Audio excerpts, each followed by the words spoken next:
Hello. My name is Dr. Meryl Nass, and I and Dr. Kat Lindley will be talking about the new WHO documents.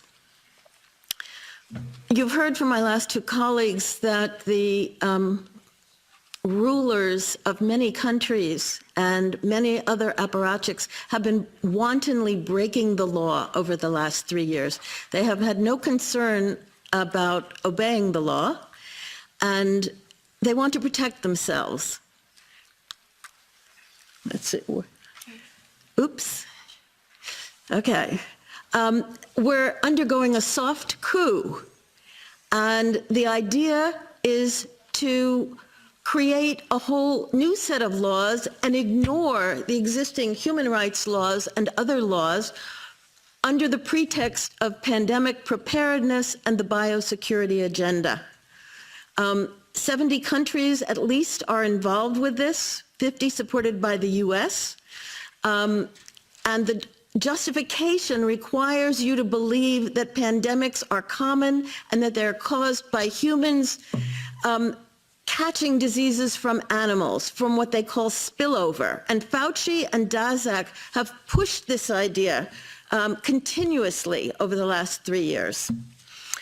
Two examples. This is one Tony Fauci said in the journal Cell. In a human-dominated world in which our human activities represent aggressive, damaging, and unbalanced interactions with nature, we will increasingly provoke new disease emergences.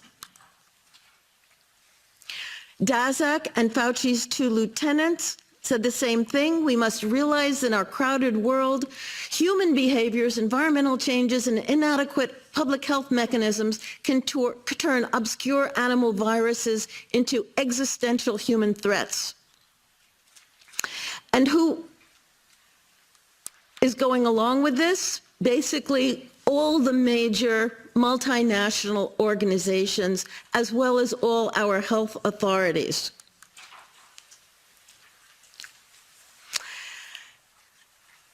The WHO is developing through all its nations, but with the WHO Directorate in the United States in charge, a pandemic treaty and amendments to the existing international health regulations that will remove the human rights protections currently embedded in the IHRs, will enforce surveillance, censorship, get rid of freedom of speech, require governments to censor and only push a single narrative. Also, we will be subject, if they can make this work, to vaccines developed in 100 days, which the organization CEPI is planning to do. And one of the people who founded CEPI was Jeremy Farrar, who is now the chief scientist at the WHO, to bring this forward.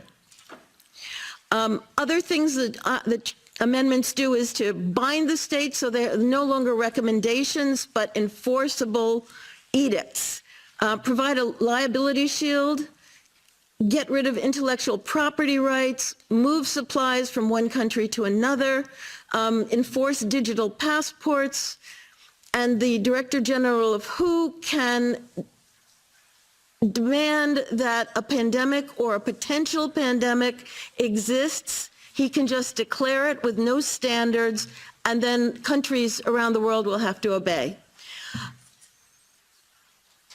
Also, the WHO will tell you what drugs you can and can't use in your nation once a pandemic is declared. Obviously, the budget will increase.